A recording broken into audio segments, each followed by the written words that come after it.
बिहार चुनाव परिणाम पर मध्य प्रदेश के पूर्व गृह मंत्री नरोत्तम मिश्रा ने महागठबंधन और उनके नेताओं पर जुबानी हमला करते हुए चुटकी ली है। नरोत्तम मिश्रा ने कहा है कि महागठबंधन में शामिल दल विरासत की रियासत को चलाना चाहते हैं, जनता की सेवा करना ही नहीं चाहते हैं। सोनिया के बाद राहुल, फिर प्रियंका और उसके बाद इनकी लंका, मुलायम के बाद अखिलेश, अखिलेश के बाद डिंपल और फिर उनकी सिंपल। यही परिवारवाद है। नरोत्तम मिश्रा ने राहुल गांधी की भस्मासुर राक्षस से तुलना की है। मैंने बताया ना कि 2025 मोदी जी संग नीतीश, 2025 आरजेडी फिनिश,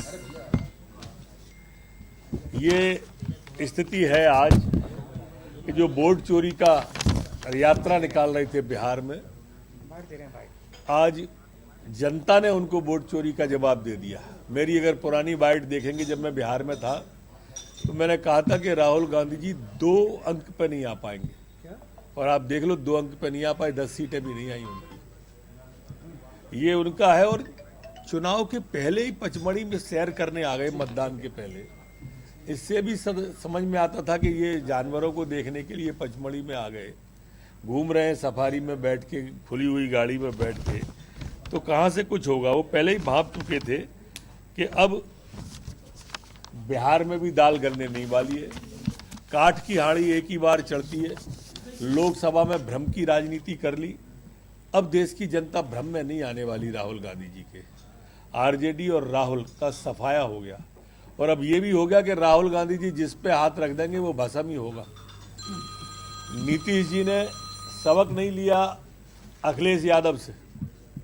पिछले चुनाव में अखिलेश यादव ने भी जोड़ी बनाई थी, और ऐसी जोड़ी बनी थी कि आज तक 5 साल में उबर नहीं पाए वो। और यही कमोबेश स्थिति अब तेजस्वी जी की हो गई है।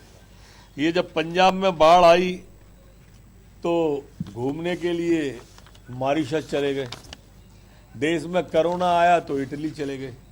अब देश की जनता इन सब चीज़ों को देखती है, और इसलिए तेजस्वी जी ने जितने वादे किए, राहुल जी ने जितने वादे किए, कोई वादा स्वीकार नहीं हुआ। जनता ने सब वादों को रिजेक्ट किया। माननीय मोदी जी और नीतीश जी के नेतृत्व को स्वीकार किया, अंगीकार किया, और आप देखिए बिहार के अंदर 3/4 बहुमत से सरकार बनाने हम जा रहे हैं।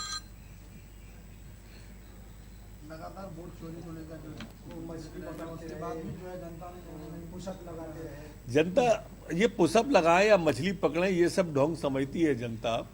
बहुत टी-शर्ट पहन के चले, तब भी आपने देखा होगा मध्य प्रदेश से निकले थे।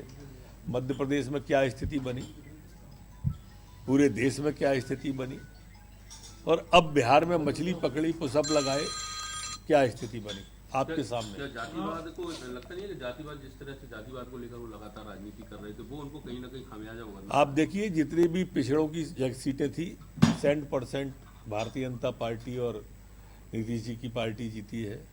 हमारी जितने भी SC ST की सीटें थी, सभी में भारतीय जनता पार्टी जीती है। जाति पात की विदाई होगी। देश ये स्वीकार नहीं करेगा जाति पात को। ये जो लोग जाति की राजनीति करते हैं, अब देश समझने लगा है। अब संचार के साधन बढ़ गए, संचार के माध्यम बढ़ गए, और उस कारण से अब ये स्थिति बन गई है कि लोग भ्रम में नहीं आते। चुनाव आयोग का भी सवाल उठाए विपक्ष ने। अभी थोड़ी देर बाद EVM पे और वोट चोरी का रोना शुरू होने वाला है। आप थोड़ी प्रतीक्षा करो, चुनाव आयोग पे ही उठाएंगे अब सवाल। देखो, राहुल गांधी जी का बहुत साफ है, कांग्रेस का कंसेप्ट साफ है। राहुल के नेतृत्व पे उंगली नहीं उठेले, इसलिए EVM पे उठाओ पहले, फिर वोट चोरी पे उठाओ कि मैं हार नहीं रहा, मुझे हराया जा रहा है। कांग्रेस के कार्यकर्ताओं में ये भ्रम बना रहे, नहीं तो लोग नेतृत्व पे उंगली उठाएंगे कि कांग्रेस के उससे कभी नहीं जीते हम। ये राहुल गांधी जब तक रहेंगे हम कभी नहीं जीतेंगे।